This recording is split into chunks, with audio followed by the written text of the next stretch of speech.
Welcome, everybody. It's Fiona May from Women on Transition. And today the topic that I'm talking about is called rebuilding a estranged relationship with your adult children.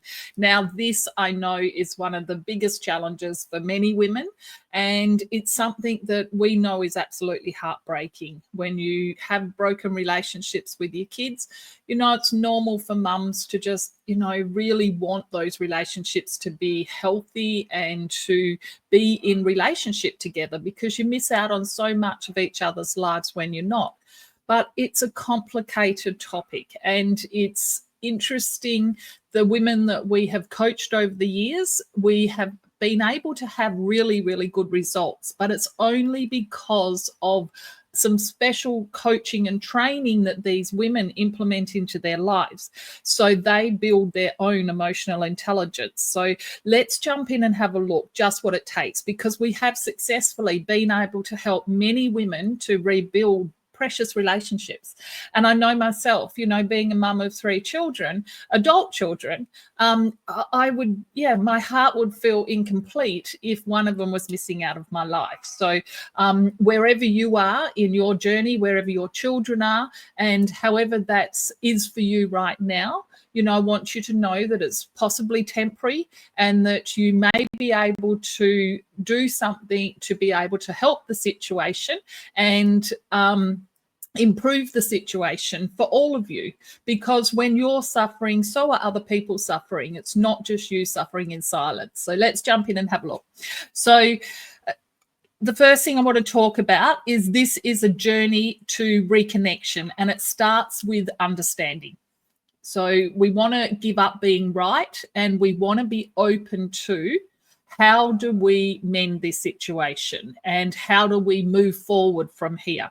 So I believe it only will happen with love. It won't happen with judgment. It won't happen with protectionism. It will only happen with love.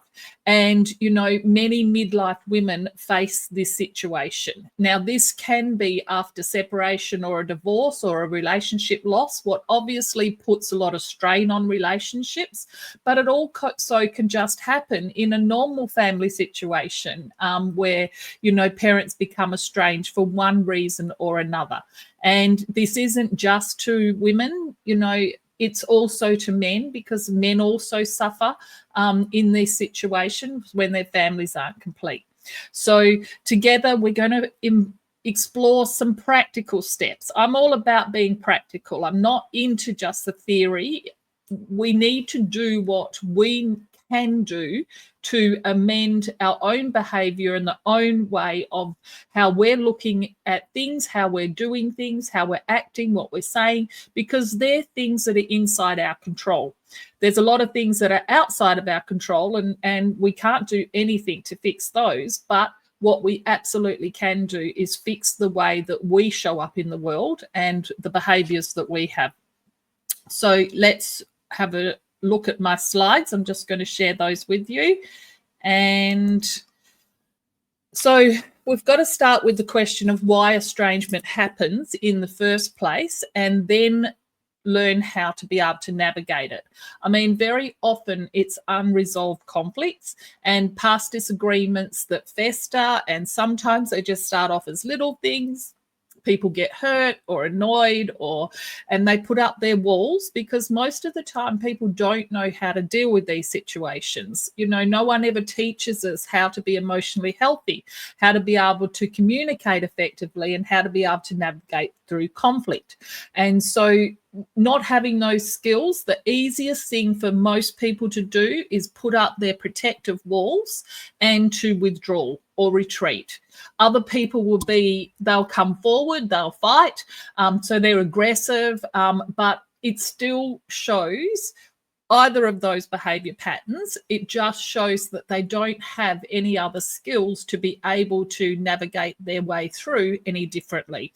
So the first thing we have to understand is, why has it happened in the first place, and how did it happen? What was the breakdown? And, because people can end up taking hardened positions, and as humans, we like to be right. And when we think that we're right, what we do is we gather our evidence around us to support our story. So we will enroll other people, we will enroll proof of what we're saying is true, but also we block out and we don't want to see anything that isn't going to support our version of the world or our story. You know, everyone's got a story. And if you're estranged from your children, you will have a story. And if your children are estranged from you, they're going to have a totally different story. So it always fascinates me how I can have 3 adult grown up children. And when we talk about something from the past, very often we get 3 totally different stories because everyone sees things through their lens or their filter.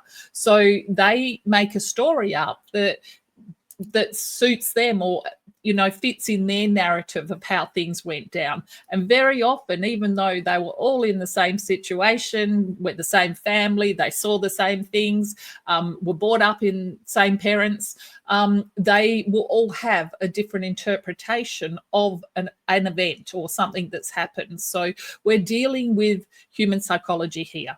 We're dealing with personalities, and nobody is the same. Even though we think that there's similarities there, everyone is going to have their own behavior patterns and the way that, you know, they relate and the way that things affect them. And it's not right or wrong. Everyone has a right to feel the way that they want to feel. And, you know, very often our feelings come from our thoughts turn into our feelings turn into our actions. And the actions that we take, they end up being our results. So very often, if someone is thinking that they're unloved or they're not supported or they're not seen or they're not important or they're not good enough, these thoughts become feelings. The feelings lead to their actions. So sometimes in estranged children, their action is to withdraw and to protect himself. And they literally put up the barrier of, just give me space, don't come near me, I can't cope with you and your behavior or whatever it is that has affected me. But the hard thing here for mums is we don't know what's going on in here. We don't understand the story. So, you know, and we can't make people be any different to how they want to be. And so, you know, a lot of this work is dealing with what is, dealing with what we can change. And I know, you know, a lot of the time people say, just leave them, just let them be. But for an estranged mum, that's like heartbreaking. So I always tell mums there is absolutely a course that we can go down and a series of events and a series of learnings where we can find peace in this situation. Even if you don't get to a place that you actually mend the relationship with your children because they don't want to, at least you find peace in this. And, you know, so that's absolutely possible. There's always different perspectives. So we've got to remember that, you know, everyone sees the world the way that they see it. And your kids are going to see, you know, their truth is going to be different to your truth. But the truth is, there's always 3 truths and our truths can coexist. So we need to get to that place that, you know, both perspectives are valid and they're real, even if they're contradictory. So we don't want to be making people wrong. So it's about us taking responsibility for where we find ourselves right here, right now. And, you know, we don't want to be blaming ourselves and we don't want to be blaming other people, but we want to just use where we're at and give ourselves some grace as a learning opportunity for us to be able to learn how to go over, under, around, or through the conflict so we can rebuild a beautiful relationship. So we've got to be forward focused. We've got to think about our intention, what we do want to create. We want to be looking at what is actually possible, and we need to create the vision of what that could look like for us and our relationship with our estranged children. Because sometimes we, you know, just having communication would be enough for some people. Sometimes people want to have a really, involved relationship. Sometimes this really affects grandparents when you've got a grandchild that you're kept away from. And, the bottom line is some of the behaviors that women experience and grandparents experience are quite negative and toxic behaviors. And a lot of the time, they're coming from the children's hurt, and they don't know how to process that hurt any other way. So children often can become a commodity that is traded for, if you aren't loving me or you can't love me the way that I want you to love me, then I'm going to keep my kids away from you. And, that's just sad all the way around. It's sad for the grandparents and it's sad for the children because they miss out on having those beautiful people in their life. So, your past does not dictate your future, whatever it's been up till now. I 100% believe that if you work on yourself and you do your own core healing work and you learn to become more emotionally intelligent, be able to regulate your emotions, be able to take out the triggers and the feelings of pain and feelings of rejections, that is going to set you up with the very best possibility and opportunity to be able to navigate this with your children. So first step is opening the door. Now, this is not just your kids, this is you opening the door in your mind, because what is very common that we see all the time is that people don't want to really do their own work. Some people feel like if they open, their heart and they start to look at their past and some of the things that they've done, it's like a Pandora's box. And very often they're scared what that's going to mean and what that's going to bring up. So the first thing we need to do is learn to understand what actually occurred and how and why the breakdown came about. Because if we don't understand the process, then we can't actually deal with the core underlying issues. People will always tell you to use Band-Aids because Band-Aids are easy. But I don't believe in that. I believe in dealing with the core underlying issues. So we need to understand why and how the relationship broke down. And then we want to look at what we can actually do to fix those core problems. Very often they will actually go right back to your children's childhood and the story that they tell themselves and the role that they're playing in your family and who they have to be in the family and in their life and in their career and in their parenting, what is driving them. And if we don't understand that, because I can pretty much guarantee they don't understand it, because unless they've done really healthy personal development work, what deals with the core underlying issues, they will just be doing their life the best they can with the tools that they've been taught. And so I can guarantee you they don't understand what's driving them. But if you learn as the mum, if you learn what's driving them, what their personality type really is, what their behavior patterns are, and how you'll start to get a glimpse into their world of what their world actually exists like. And that gives you the key that you can, be able to start connecting. So we need to understand how your children are actually feeling and how it has affected their life, because these things have a profound impact in your kids' lives. We might think that we're suffering, but I have seen it time and time again that the kids that we reconnect with, they were suffering just as much. So we need to learn to forgive ourselves, because I believe that, everybody does the best they can with the tools that they've got. So there's no good you bashing yourself up. I always love to, take on this work as an adventure and as an opportunity for growth and for healing and being able to love and be compassionate. So that's what drives me to encourage people to do this work. It's not about trying to fix other people. And it's not trying to just fix ourselves. We don't want to just think of ourselves as a project. We want to think of ourselves as a beautiful, strong, independent, successful woman who has done the very best she could, and you have succeeded in so many areas of your life. So stop bashing yourself up. This may be one area that is, that you've got to some work to do on. And so, we need to keep it in context of everything else you've done and not allow it to define, your self-respect, the way that you feel about yourself and the way that you feel about the situation. So first we need to really, develop our own ability to love ourselves and accept ourselves and be able to move forward. So we need to have a clear intention of what we want to actually achieve. And for some people, that is, really being able to forge beautiful new relationships. For some people, they don't want such closeness. They just want to know that their kids have forgiven them and that their kids are doing well and their kids are happy. So, it just depends on what that situation's going to pan out for you. The second step that I like to look at is heartfelt expression. So you need to be able to work through your emotions and to the place that you're not getting triggered, that you're not being defensive.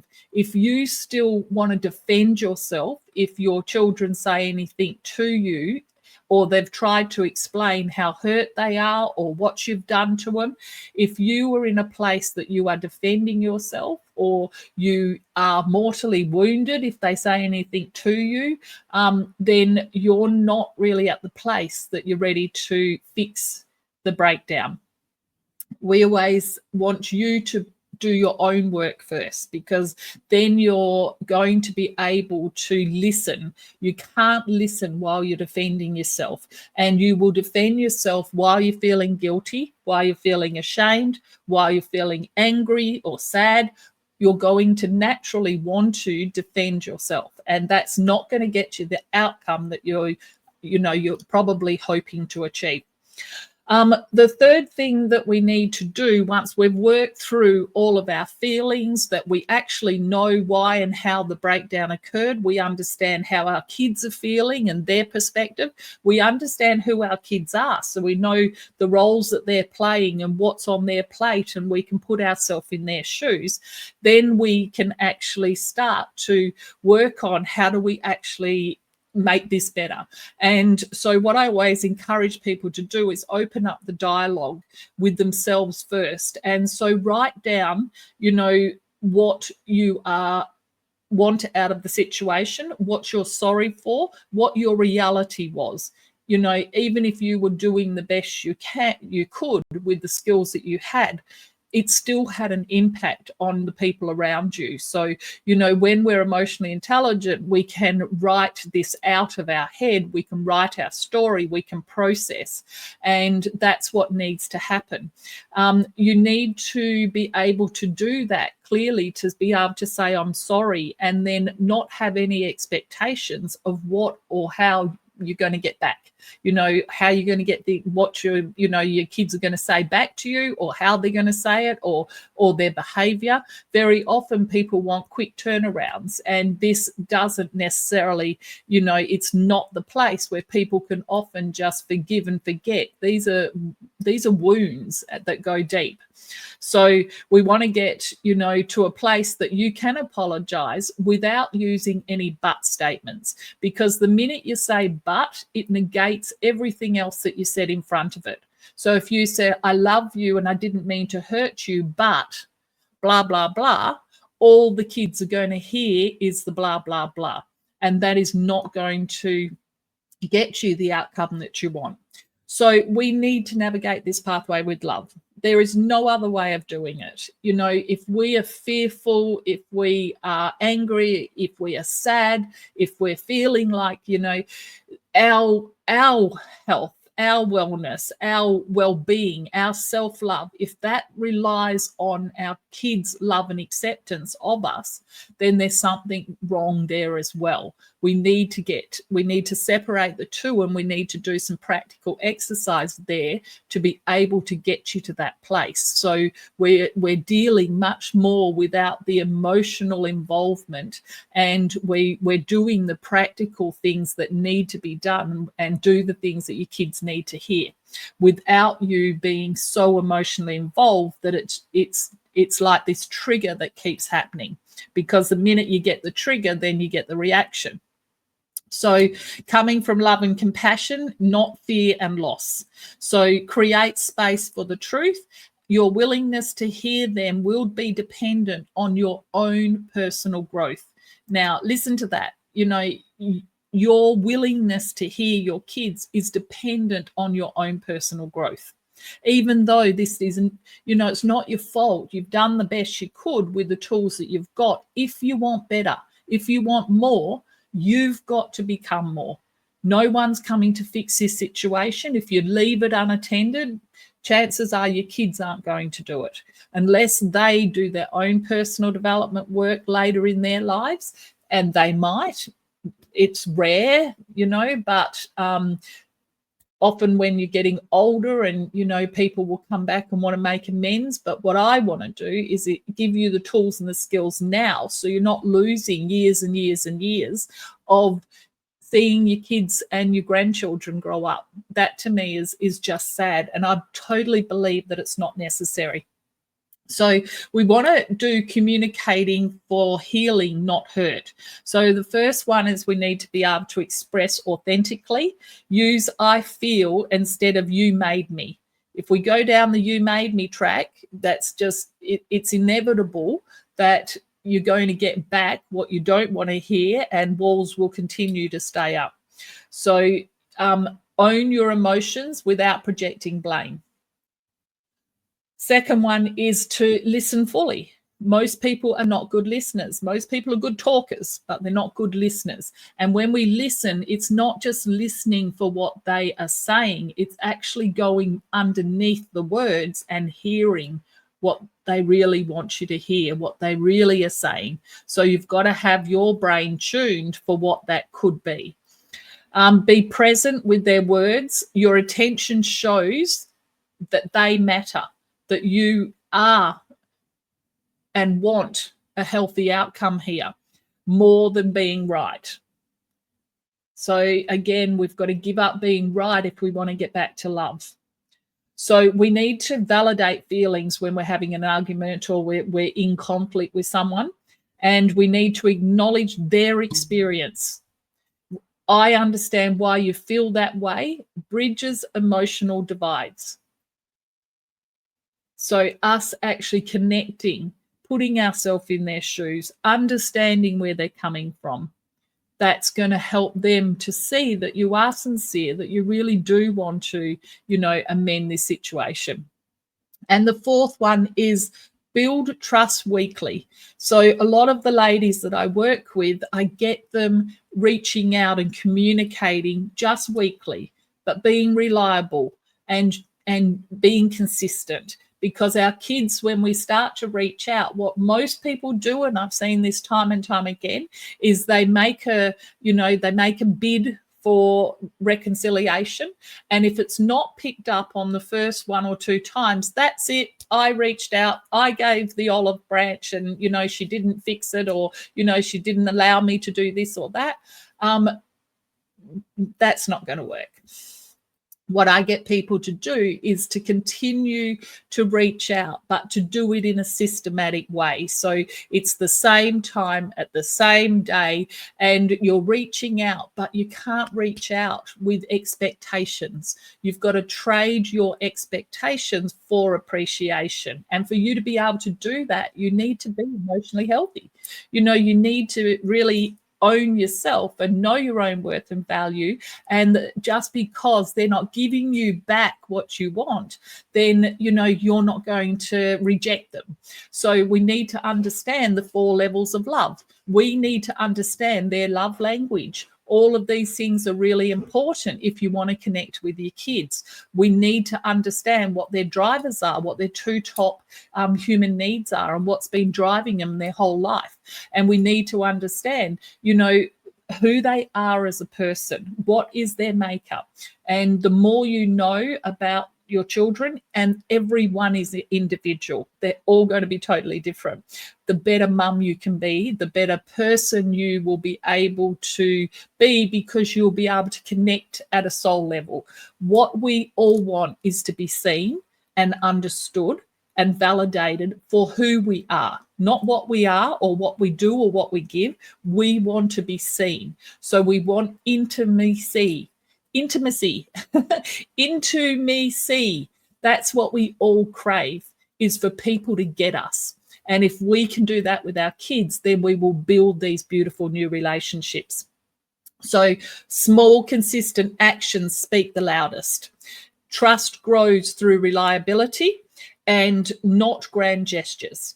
I warn you not to try and buy your kids, because that's just a slippery slope to nowhere. You will never be able to give them enough to fill them up. And unfortunately, human nature is people will use you and they will take. That if that's not the relationship, if you just don't want to be a bank, if you actually want to be an emotional relationship, that's going to take different sort of giving, and it's not just the material things.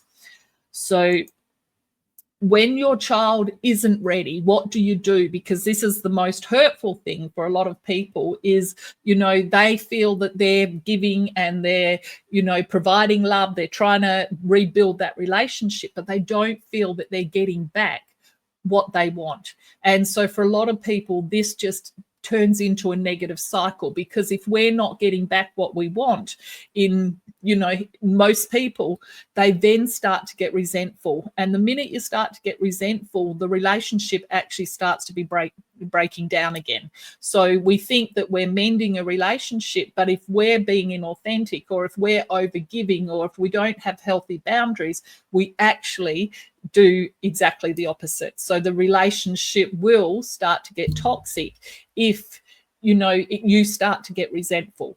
So we need to learn how to give in a healthy way, so we don't feel taken advantage of and we don't feel that we're getting resentful. So we need to honor their boundaries as well as our own.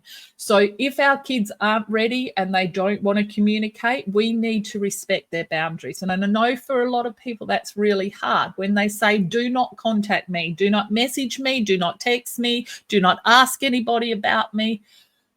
It's really hard. I get it. And that's where having a support network around you and a coach can really help you through some of these biggest challenges, because that is absolutely heartbreaking when that occurs. So respect shows maturity, and their space isn't rejection. When they pull back and they need space, it's often just a time for them to be able to do their healing and part of their growth journey, and just for them to deal with the other things on their plate. So you don't need to see it just as because they're not doing it on your time scheme, that they don't want to do it or it won't ever happen. It's just where they're at in their life right now, and part of our work is to be accepting of other people where they are at. So if your kids aren't ready, I always want you to send love without demands. You can send, if you can communicate in any way, birthday messages, holiday greetings, thinking of you notes, small touch points, but you can't have expectations. You can't expect that they're going to behave in a certain way, and when they don't do that, you get hurt. I've even had mums who have no ability to connect with their children, still buy the presents, still write the cards, and they have a box and they put it under their bed or in the closet, and they're keeping those gifts and showing that they love their kids. They never gave up. They always, thought of them. And if a day comes, and, even if it's your final day, your kids will know that you loved them all the way through. And I think these things are really good for the soul. So focus on your own growth. There's nothing else you can do that is more important than working on yourself at a core level, not just the superficial things. And be careful who you're listening to. There is so much negativity and toxicity out there. Be careful who you listen to. Become the person you aspire to be. Your transformation creates new relationship possibilities. If your kids are estranged, very often they feel misunderstood. They feel that you don't get them. Sometimes they don't like some of the things that you've done. Sometimes they don't like things that you're doing now. Sometimes they don't like your partner or, situations that you're in. So all of these things in their mind are totally valid. So, but as you transform your own life, as you get new tools and skills, you're going to open your mind up to having, and being a higher vibrational person who can communicate at a much higher level. With emotional intelligence, when you haven't learnt very much, you can't see what's possible. But as you start to grow and as you start to heal and as you start to learn, you can understand all these people who haven't done the same growth as you. You can see that. And so you can love them because you know that they just haven't had the exposure. They haven't had the tools and the skills. So you can love them and understand that's where they're at. But when you're here, you can't see up. You can't be anything more or better than what you currently are. So, that's where you need to just, if you're the mother and you want to heal these relationships, then you've got to act like the mother, and you can't expect your children to do your work for you. And, time reveals that pushing, what pushing can't. So over time, of you putting in a consistent, concerted effort. Now, I said a consistent, concerted effort. I didn't say just ignoring things and hoping, wishing, and praying that they were going to get better. So totally different situations. So if over time, with you putting in a consistent, concerted effort on your own personal development, on your own growth, and on your intention that you want to create a beautiful new relationship and amend any estrangement with your children, over time and work, you are very likely to get a positive outcome. I've seen it so many times. Sometimes you need to love from afar, and that's what I teach people. Sometimes we need to love from afar, but keep the door open without pressure or timelines. So when your kids aren't ready, they're not ready, but you can be loving them from afar. And then that brings you the peace that you need as a mum to be able to continue on and not allow this hurt to manifest inside of you. So ladies, the path to reconnection, it really starts here. It starts with us.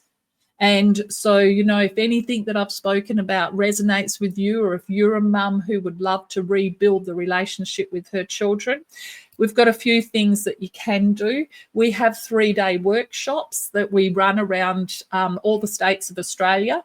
And so at these 3-day workshops, we introduce you to the concepts that I've been speaking about, how we develop our own personalities. And so they're called the Reset Your Life and Shine events, and we have them in all the capital states. We also do offer a free coaching course with a divorce recovery coach through our company, Women on Transition. So if you look up our website, Women on Transition, you'll be able to book in with one of our divorce recovery coaches, and you can talk about your situation, and then they will help you navigate to something that's going to help you in your situation. I don't believe there's a one fix for everyone here.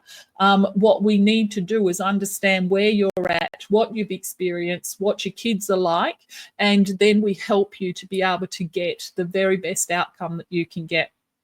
and access our healing resources on our website, Women on Transition. We offer lots of practical and emotional intelligence resources. So we've got videos, we've got posts, we've got group, we've got a community, we've got a Facebook community, and all of these things are going to help you start on your journey. And the more a mama heals herself, the more she's going to heal her kids. So I hope I've been able to add to your life today and give you hope that, it's absolutely possible for you to bridge these divides.